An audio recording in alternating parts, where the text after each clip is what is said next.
La vie de foi est une question d'unité.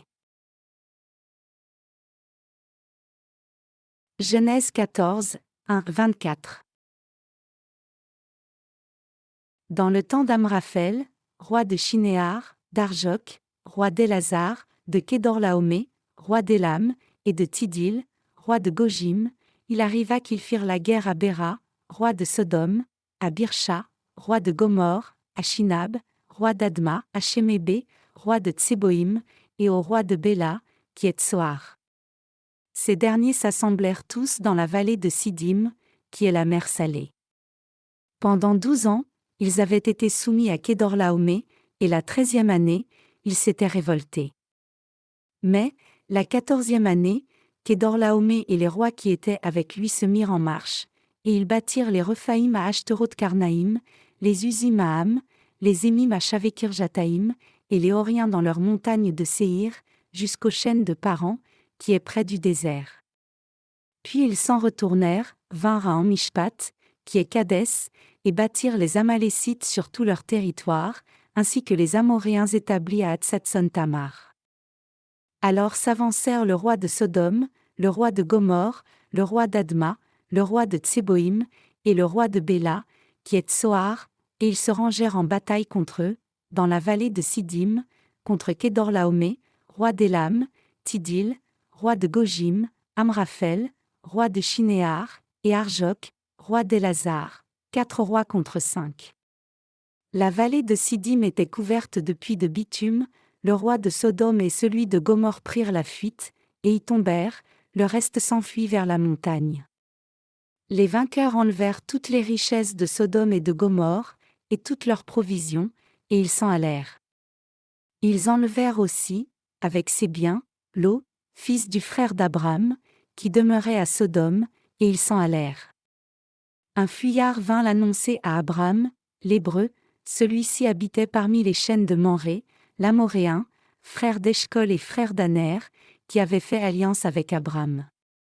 Dès qu'Abram eut appris que son frère avait été fait prisonnier, il arma 318 de ses plus braves serviteurs, nés dans sa maison, et il poursuivit les rois jusqu'à Dan. Il divisa sa troupe, pour les attaquer de nuit, lui et ses serviteurs, il les battit, et les poursuivit jusqu'à Shoba, qui est à la gauche de Damas.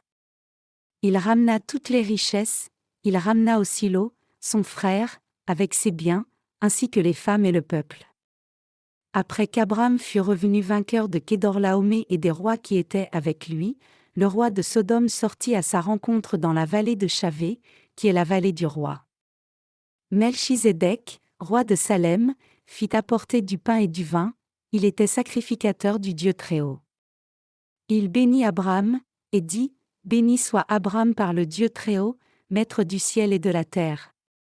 Béni soit le Dieu Très-Haut, qui a livré tes ennemis entre tes mains. » Et Abram lui donna la dîme de tout. Le roi de Sodome dit à Abram, « Donne-moi les personnes, et prends pour toi les richesses. » Abram répondit au roi de Sodome, « Je lève la main vers l'Éternel, le Dieu Très-Haut, maître du ciel et de la terre, je ne prendrai rien de tout ce qui est à toi, pas même un fil, ni un cordon de soulier, afin que tu ne dises pas, j'ai enrichi Abram. Rien pour moi. Seulement, ce qu'ont mangé les jeunes gens, et la part des hommes qui ont marché avec moi, Aner, Eshcol et Mamré, eux, ils prendront leur part. »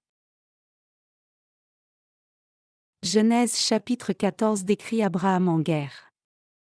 La région où Abraham vivait à l'époque avait beaucoup de rois. Parmi ces rois, Amraphel, roi de Shinéar, d'Arjok, roi d'Élazar, de Kédorlaomé, roi d'Élam, et de Tidil, roi des nations, sont allés contre Béra, roi de Sodome, Birsha, roi de Gomorre, Shinab, roi d'Adma, et Shemébé, roi de Tseboïm, et le roi de Béla, qui est Tsoar. Donc 4 rois ont combattu 5 rois. Cela est arrivé dans un ancien temps tribal. C'est un temps où le système politique était décentralisé en petites tribus, avec chacune son roi. Donc le petit endroit de Sodome avait son propre roi, et d'autres régions voisines avaient aussi leur roi. Les 4 rois étaient sous le règne des 5 rois et leur payaient des tributs, les servant depuis 12 ans. Mais quand ces 4 rois sont montés en rébellion ensemble la 13e année, la guerre a éclaté. À l'époque, le neveu d'Abraham, Lot, avait quitté son oncle et vivait dans le pays de Sodome. Comme sujet du roi de Sodome, Lot est entré en guerre en dépit de sa volonté. Mais puisque le roi de Sodome a perdu cette guerre, Lot a fini par perdre toutes ses possessions, et avec sa famille et ses serviteurs, il a été fait captif. Entendant cela, Abraham prit 318 hommes élevés et entraînés dans sa maison et secourut Lot. C'est le cœur de la lecture des Écritures d'aujourd'hui. Il s'agit de Lot, du roi Melchizedek, et de la foi d'Abraham. À partir de ce passage, nous faisons une découverte surprenante. Bien qu'il fût largement connu qu'Abraham avait beaucoup d'ouvriers, leur nombre était de 318, et Abraham les avait élevés et entraînés comme des soldats. Et c'est aussi étonnant de voir qu'avec ses ouvriers, Abraham a pu secourir la famille de Lot et retrouver ses possessions. Abraham était la tête d'une tribu. En son temps, un chef de tribu était un roi souverain sur son pays. Cela signifie qu'un seul roi a combattu et vaincu les armées de 4 rois et a récupéré tout ce qui avait été perdu. Abraham a ramené son neveu Lot, la femme et les serviteurs de Lot, et toutes les possessions que les 5 rois avaient prises. Qu'est-ce que la Bible cherche à nous dire par cet événement rapporté, et que devrions-nous apprendre de ce passage? La leçon ici, c'est que nous devons nous unir les uns aux autres. C'est que nous devons mener la guerre spirituelle dans l'unité. Abraham n'a pas accompli cette victoire tout seul. De même, la vie de foi est aussi menée dans l'unité, et c'est la leçon que nous devons apprendre dans la lecture des Écritures d'aujourd'hui. Abraham a fait la guerre avec 318 hommes élevés et entraînés dans sa maison, et il a récupéré toutes les possessions volées et les gens kidnappés. De même, quand il s'agit de vous et moi au service du Seigneur, nous devons réaliser que ce n'est pas par notre force individuelle que nous le servons, mais nous le servons unis ensemble, nous faisons la guerre unis ensemble, et nous sauvons les âmes unies ensemble. Abraham n'a pas mené la guerre tout seul. Plutôt, il a pris 318 hommes sous sa direction, les a séparés en 2 forces, et a attaqué les ennemis à l'unisson. La nuit de l'attaque, les troupes ennemies célébraient leur victoire. Les 5 rois se partageaient le butin, et ils célébraient leur gain. C'est à ce moment-là que les forces d'Abraham les ont attaqués en 2 groupes. Ils ont complètement détruit le camp ennemi et récupéré tout ce qui avait été perdu. Que pouvons-nous apprendre de ce récit? Quand vous et moi servons le Seigneur, nous nous demandons parfois qui est plus fort et qui est plus intelligent. Cela se trouve particulièrement chez ceux dont la foi est encore immature. C'est ainsi qu'ils mènent leur vie de foi. Et nous voyons parfois les saints suivre un individu en particulier, tout comme certains chrétiens primitifs sont tombés dans le sectarisme en s'identifiant eux-mêmes de trop près à un autre dirigeant spirituel particulier. 1 Corinthiens 3, 4-5. C'est mal. Quand il s'agit de mener une vie de foi qui sert Dieu, nous devons être unis comme un seul corps. Le corps est un, mais il a une tête, des oreilles, un cou, des bras, des jambes, et un torse. Si les jambes sont dépitées d'être sales, tout le corps ne sera-t-il pas dépité? Tout forme le corps. Il n'y a rien dans nos corps qui soit superflu. Tout est nécessaire. Les orteils, les coudes, les genoux, la poitrine, toutes ces parties du corps sont indispensables. Un œil ne peut pas refuser d'avoir affaire à l'orteil juste parce qu'il est sale. Toutes les parties du corps doivent être unies, réalisant qu'elles sont nécessaires pour un corps. Le même principe est vrai au sujet du service de Dieu.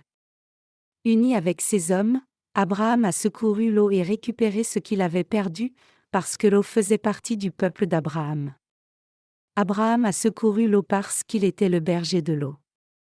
De même, quand il s'agit de sauver les âmes, nous devons aussi mener nos vies de foi tout comme Abraham.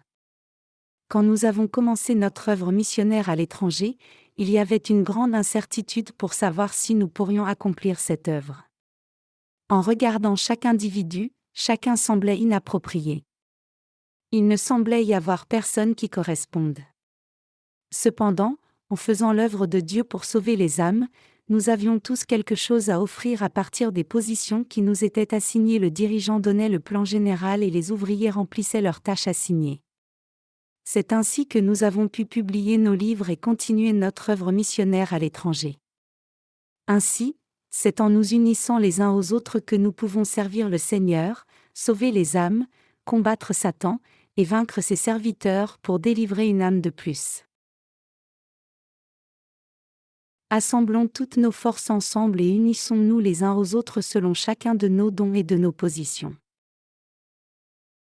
Il y a beaucoup de membres dans l'Église de Dieu. En faisant l'œuvre de Dieu, ces membres doivent tous assembler leurs forces ensemble pour atteindre leur but, chacun à partir de sa position et selon ses dons. Si nous avons du mal à assembler nos forces ensemble dans notre vie de foi, et nous trouvons trop insuffisants pour suivre la direction de l'Église, c'est seulement parce que nous réfléchissons individuellement, nous mettant nous-mêmes face aux autres, essayant de mener notre vie de foi selon nous-mêmes. C'est seulement parce que vous essayez de tout faire vous-même que vous pensez que vous ne pouvez pas grand-chose, et c'est pour la même raison que vous manquez votre but. La vie de foi ne se mène pas individuellement, mais elle est menée collectivement. C'est dans l'unité entière que nous faisons chacun ce qui est possible individuellement selon chacun de nos dons. Quel que soit le don que Dieu nous a fait, nous devons utiliser ce don et remplir notre tâche, mener la guerre dans l'unité, et travailler pour sauver les âmes dans l'unité. Ainsi, votre vie de foi est menée en union avec les saints, pas tout seul. Peu importe combien vous et moi sommes insuffisants, nous pouvons atteindre nos buts si nous sommes tous unis, assemblant nos forces pour servir la volonté de Dieu. Même si c'est impossible pour nous de faire l'œuvre de Dieu individuellement, c'est plus que possible si nous sommes unis et assemblons nos forces ensemble.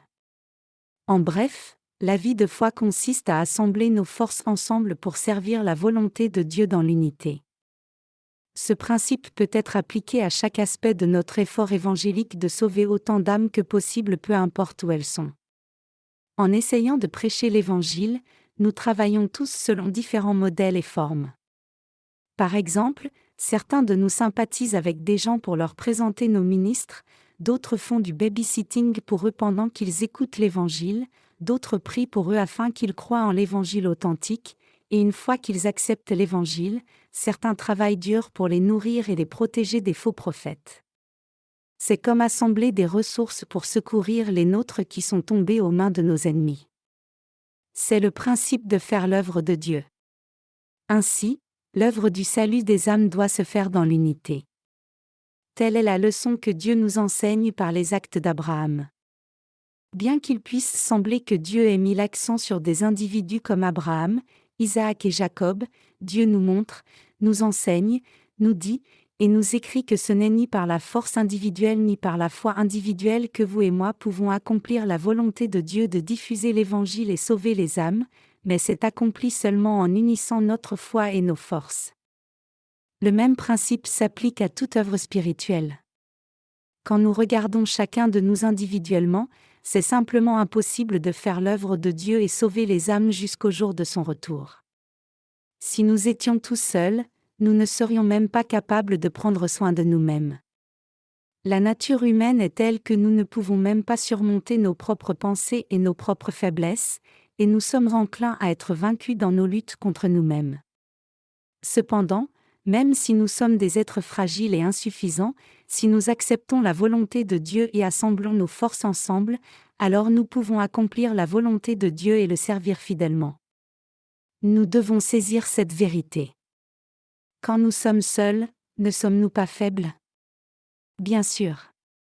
Mais même si nous sommes faibles et sans pouvoir, si nous acceptons la volonté de Dieu et assemblons nos forces ensemble pour faire l'œuvre de Dieu du salut des âmes, nous triompherons comme Abraham. Pourquoi les 4 rois étaient-ils incapables de vaincre les forces d'Abraham? Abraham aurait-il pu gagner la bataille s'il avait fait un assaut frontal en plein jour? Même si nous admettons que les forces d'Abraham étaient bien entraînées alors que les armées des 4 rois étaient faiblement entraînées, Abraham aurait-il pu prévaloir sur eux si facilement, étant donné le fait qu'il n'y avait pas moins de 4 chefs de tribu avec 4 armées les accompagnant? Ce passage implique le fait que peu importe quelle puissance peut avoir une organisation mondaine et combien nous pouvons être faibles, si nous sommes unis autour du Seigneur et suivons sa parole, nous pouvons vaincre en dépit de nos insuffisances. Même si vous et moi sommes faibles et inappropriés, en d'autres termes, si nous unissons nos forces, acceptons sa volonté, et menons notre guerre dans un seul but, alors nous pourrons sauver les âmes, accomplir la volonté de Dieu, et triompher. C'est pour cela qu'aucune vie de foi ne doit être menée individuellement, mais collectivement et ensemble. Cela signifie qu'au lieu de tomber dans le marasme et se résigner à l'échec en disant « Que puis-je faire ?», vous devez plutôt vous unir aux autres saints dans un même but. Il est temps maintenant de faire l'œuvre de Dieu. Ce n'est pas le temps maintenant de se sentir léthargique. Il est temps de travailler diligemment. C'est un temps où nous devons tous travailler énergiquement. Au lieu de tomber dans nos propres faiblesses, nous devons faire l'œuvre de Dieu. Si vous ne pouvez le faire seul, alors vous devez le faire avec les autres saints. L'œuvre de Dieu doit se faire dans l'unité. Par exemple, le diacre Lee m'a suggéré une fois qu'il serait mieux d'avoir un peu plus de gens pour corriger les brouillons de nos livres que de le faire moi tout seul. Puisque j'avais fini de tout corriger, je lui ai dit de les donner aux autres dans l'Église pour qu'ils regardent aussi. Ainsi, Évangéliste a examiné les brouillons et a fait quelques corrections puisqu'il a trouvé quelques erreurs. Quand il m'en a parlé, je l'en ai remercié. Et c'est ainsi que nous devrions être tous unis dans notre ministère. Permettez-moi de faire une analogie avec le baseball. Si le premier fait un bon travail pour engranger des points et qu'un autre vient ensuite pour préserver le score gagnant, l'équipe gagnera la partie.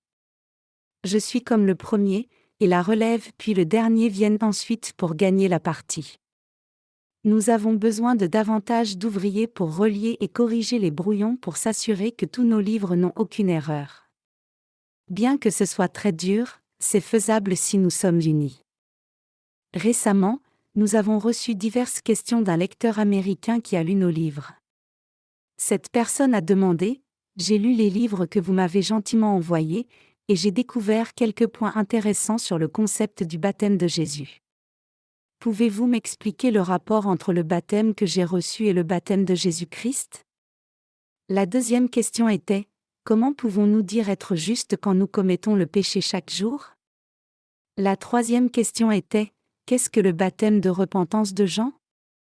La quatrième question était « Ne pensez-vous pas que considérer le baptême de Jésus comme le signe du salut rend sa croix inutile ?» Ainsi, les étrangers posent aussi des questions similaires à celles que les chrétiens coréens nous ont posées. Parmi ces questions, il y a tant d'enquêtes et de doutes. La cinquième question posée par ce lecteur américain nous demandait de lui montrer notre confession de foi, pour qu'il puisse croire aussi. Il continuait en demandant « Pouvez-vous m'envoyer davantage d'explications sur la foi en l'évangile de l'eau et de l'esprit ?» Et les questions se poursuivaient.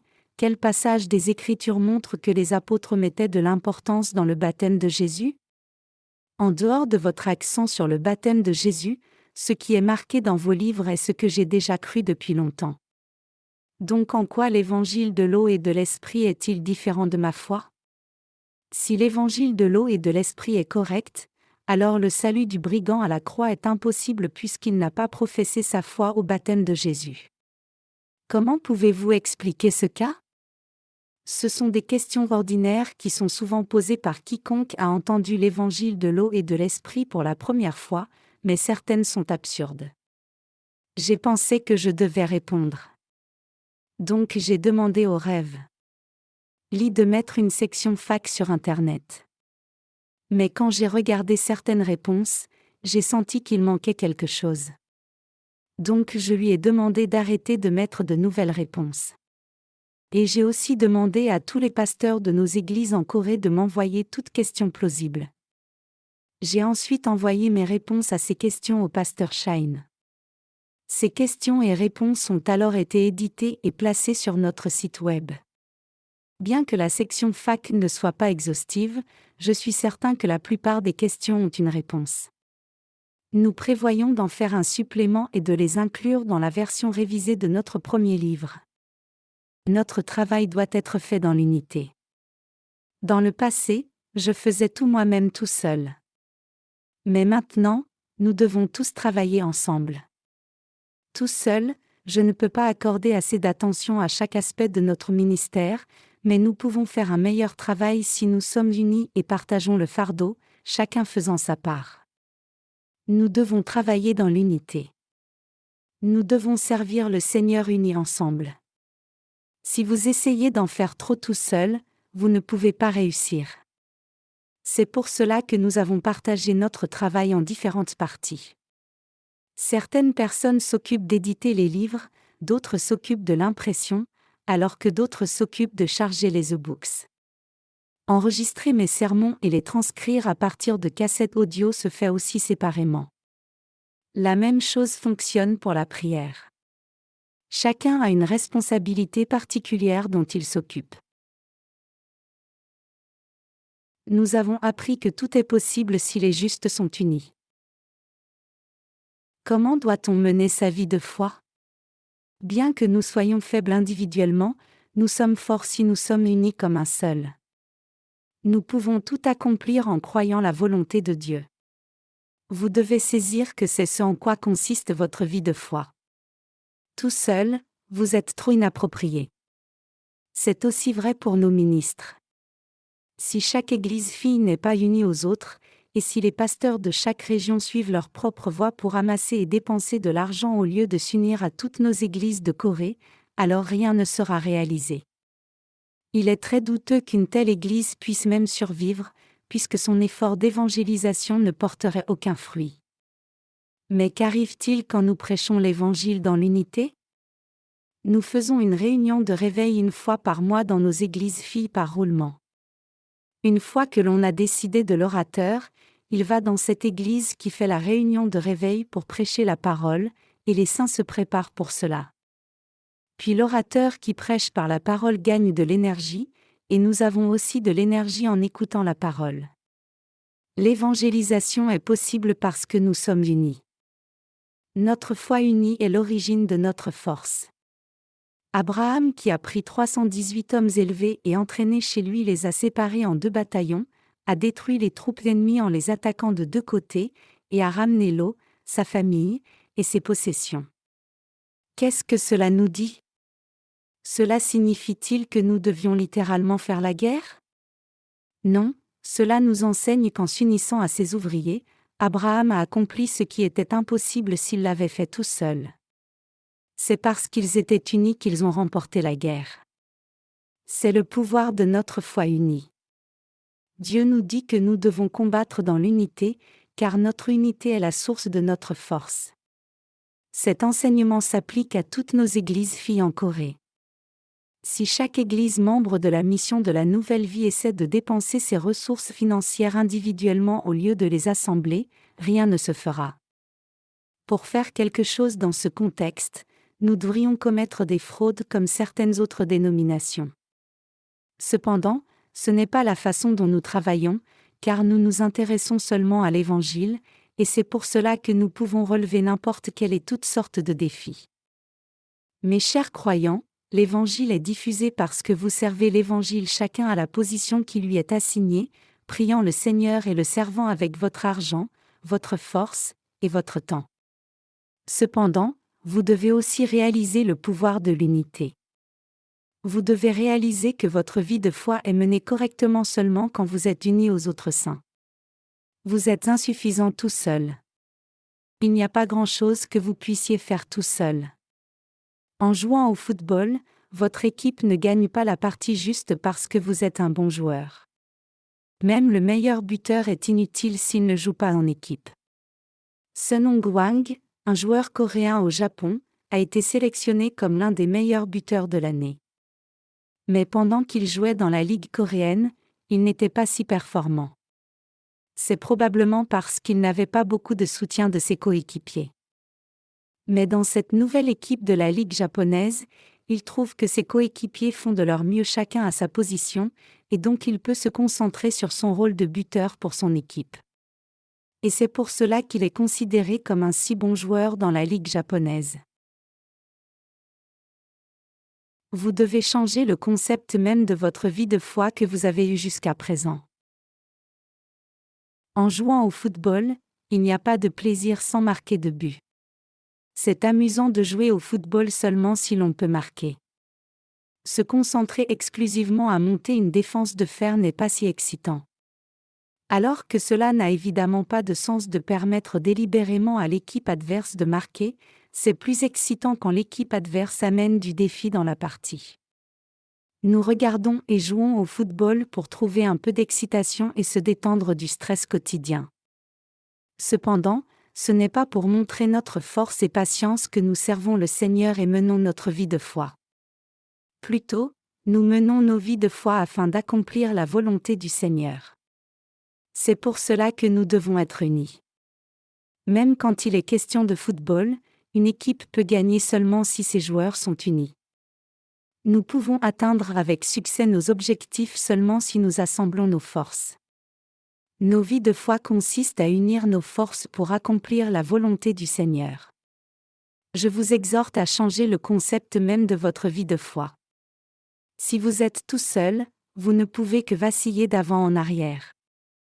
Cependant, même si vous êtes ainsi tout seul, si vous voulez vraiment que l'Évangile se diffuse sur la terre, et si votre cœur et votre foi sont unis avec les autres saints, alors vous pourrez accomplir de grandes œuvres qu'il est impossible d'accomplir tout seul, et il sera alors possible que la volonté de Dieu soit accomplie. La leçon à tirer de Genèse chapitre 14 est l'unité. Je suis convaincu qu'aucune vie de foi n'est menée uniquement par son propre mérite. Certains ministres se plaignent quand la tâche qu'ils désirent est assignée à quelqu'un d'autre, mais quand on leur confie vraiment cette tâche, certains deviennent arrogants. La tâche est alors enlevée à ce ministre. L'évangéliste Jung est devenu chauve à cause du stress de sa responsabilité de s'occuper du processus d'impression de nos livres. Cela nous a pris pas moins de 100 impressions test pour avoir la couleur rose de la page de couverture de notre premier livre en anglais. C'est arrivé parce que la couleur que nous avons choisie ne sortait pas de la même façon quand la couverture de test est sortie.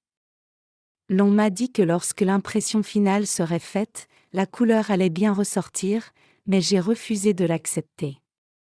J'ai insisté pour avoir un test parfait. Donc la couverture a été réimprimée. Le propriétaire de la boutique d'imprimerie a dit que la couleur correcte se verrait quand le livre serait effectivement imprimé, disant que la différence dans le ton de la couleur était due au fait que ce n'était pas l'exemplaire final. Mais malgré cela, j'ai insisté disant que ce n'était pas acceptable. Donc l'évangéliste Jung, qui était chargé de cette tâche, était sous un important stress, et c'est probablement pour cela qu'il a perdu quelques cheveux. Il m'a dit un jour que son cœur battait fort quand je l'appelais, pensant que j'avais quelque chose dont me plaindre et qu'il devrait à nouveau gérer cela avec la boutique d'impression. Mais en dépit de tout le stress que je lui ai causé, il a fait tout ce que je lui ai demandé et a relayé toute demande au propriétaire de la boutique d'imprimerie. L'évangéliste Jung est un homme brillant, et il a été un bon ouvrier quand il travaillait encore dans une entreprise. Il était un ouvrier compétent et doué pour son entreprise, mais il a quitté son travail et a commencé à faire l'œuvre de Dieu à temps plein. Même s'il avait été reconnu pour ses dons hautement compétents, il avait maintenant des problèmes avec ce travail d'impression, et donc parce qu'il doutait de lui il voulait quitter le ministère à temps plein. Mais je l'ai persuadé, alors il a continué son œuvre. Certains de nos ministres peuvent faire le travail correctement s'ils font juste ce qu'on leur demande de faire. Ils sont remplacés seulement parce qu'ils ne font pas ce qu'on leur dit de faire. Quoi qu'il en soit, la couverture du premier livre a été imprimée telle que voulue dans le premier modèle parce que l'évangéliste Jung m'a obéi. Maintenant l'évangéliste Jung dit que c'était difficile parce qu'il avait trop de ses propres pensées. Il m'a dit que tout aurait été en ordre s'il avait fait ce que je lui avais dit de faire dès le début, mais il pensait qu'il fallait essayer différentes choses. Vous devriez aussi faire ce que l'on vous dit de faire au lieu d'insister sur vos propres pensées. Quand je prends une décision, je réfléchis pendant plusieurs jours.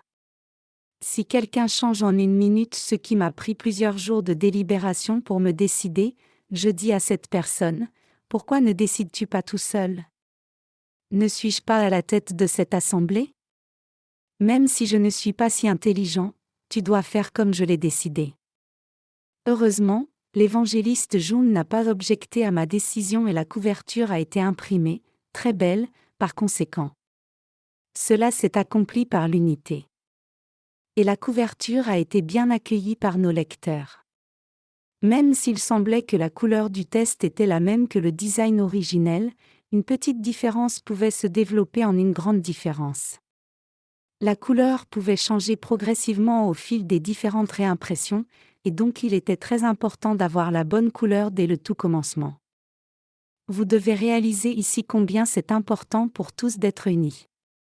Chaque vie de foi doit être menée dans l'unité avec l'Église, et vous devez apprendre comment vous unir aux autres saints. Votre vie de foi n'est pas menée sur une base individuelle. Quoi que vous fassiez individuellement, il s'agit de faire votre part pour atteindre un objectif plus grand, c'est-à-dire que c'est fait pour accomplir à la fin un but plus grand. C'est ce en quoi consiste l'unité. Si Abraham n'avait pas combattu dans l'unité, il n'aurait pas pu assurer sa victoire. De même, sans unité nous ne pouvons atteindre nos buts. Dans l'unité, nous luttons moins pour accomplir notre victoire. Mes chers croyants, luttez-vous dans votre vie de foi? Si vous êtes unis à votre dirigeant spirituel et les autres saints, vous ne lutterez pas.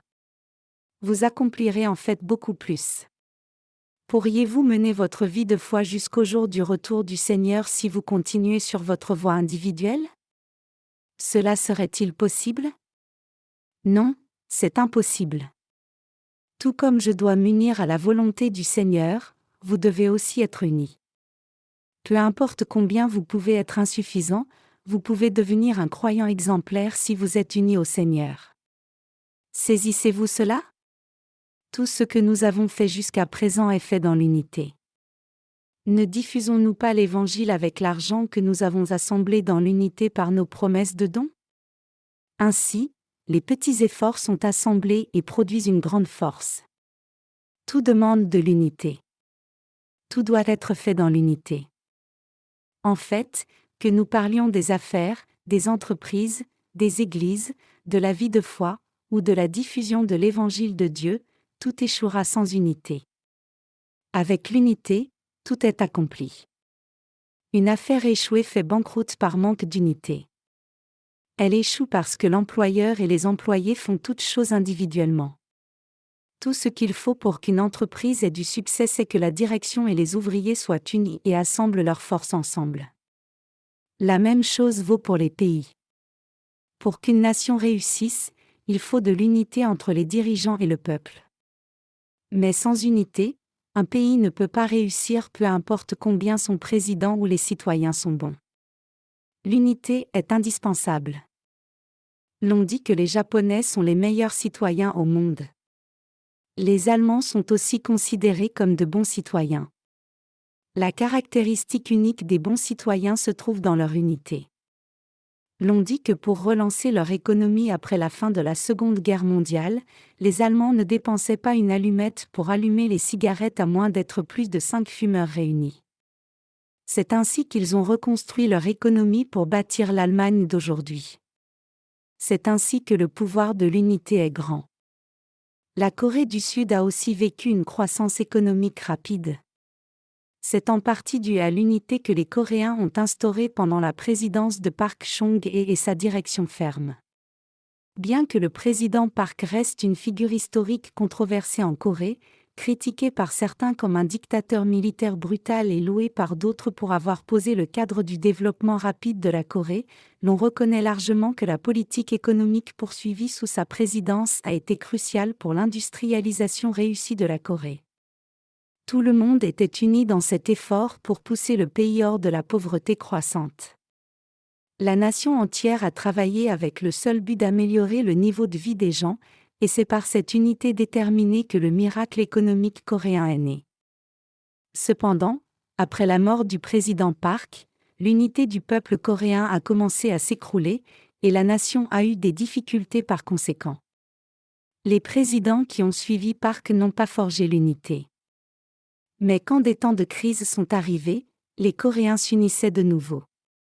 Quand notre pays a été jeté dans une crise financière en 1997 et devait chercher l'assistance du FMI, de simples Coréens ont vendu leur or pour rembourser des dettes étrangères. C'est la grandeur du pouvoir de l'unité. Même si nous les justes sommes faibles individuellement, nous sommes forts si nous sommes unis. L'unité est absolument indispensable pour faire l'œuvre de Dieu. Jésus-Christ est notre commandant, et tous les autres doivent s'unir à lui. Si nous sommes tous unis depuis chacune de nos positions, nous serons en mesure de vaincre ce monde et de sauver les âmes qui s'y perdent. L'Église a besoin d'unité, tout comme notre vie de foi a besoin d'unité. Si nous nous unissons à ce que l'Église fait et prenons part à ses efforts, alors beaucoup d'âmes recevront la rémission des péchés et obtiendront le salut. Si, par contre, nous ne nous unissons pas à l'Église, nous périrons tous. Sans unité, nous échouerons, mais avec unité nous vaincrons. C'est la force du pouvoir de l'unité. Répétez après moi, la vie de foi est une question d'unité.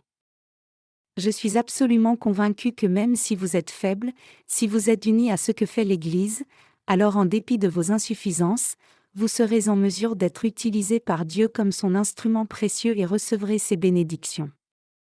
Donc, vous devez réaliser que peu importe combien vous êtes intelligent, à moins de vous unir à l'Église, vous allez périr. Celui qui est uni aux efforts de l'Église est le plus fort. Vous avez tous certaines tâches que Dieu vous a confiées. En remplissant fidèlement ces tâches, vous êtes unis à l'Église. C'est le but de votre vie.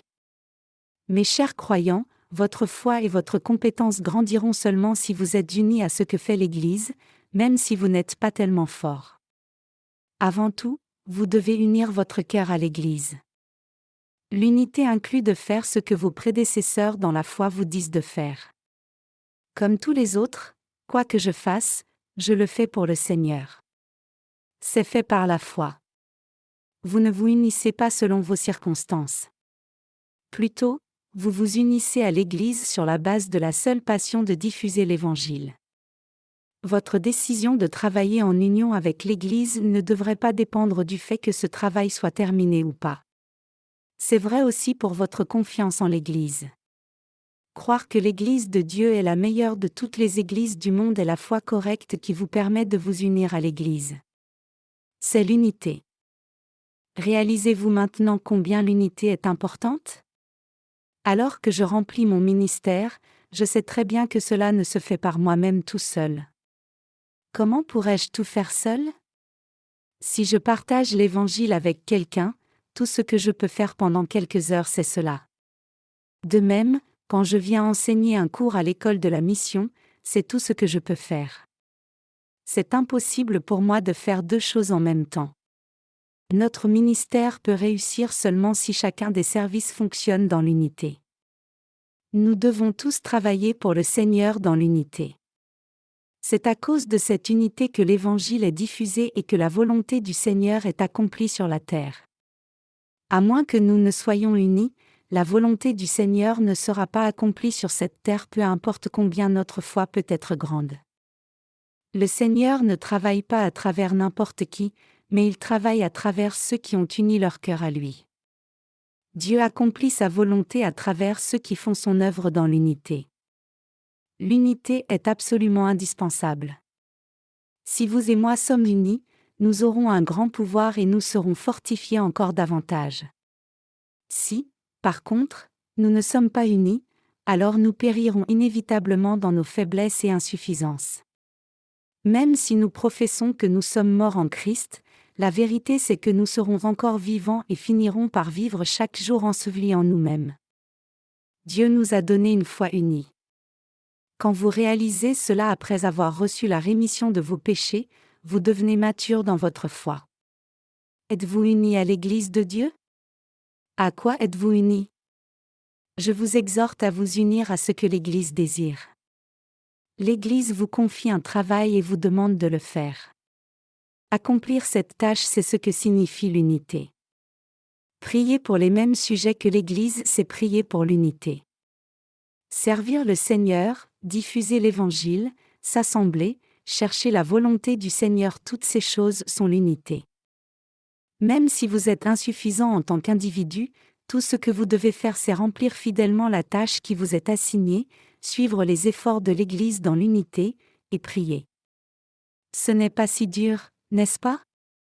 Peu importe ce que sont vos circonstances individuelles, aucune difficulté n'est insurmontable tant que vous êtes unis à l'Église. Ce n'est pas fait par votre propre pouvoir individuel. Ne pensez-vous pas parfois que vous êtes trop inapproprié pour atteindre vos buts? Effectivement, c'est en s'unissant à l'Église que vous pouvez être utilisé par Dieu. Tout ce qu'il faut c'est que vous fassiez ce qui plaît au Seigneur. Regardez seulement à la volonté du Seigneur sans être trop conscient de ce que peuvent penser les autres. Même si vous avez toutes vos caractéristiques individuelles, toute vie de foi est invariablement menée en s'unissant au Seigneur. Même si je suis insuffisant, je fais ce que Dieu m'a confié, et de cette façon je fais l'œuvre de Dieu jusqu'au jour où sa volonté sera accomplie.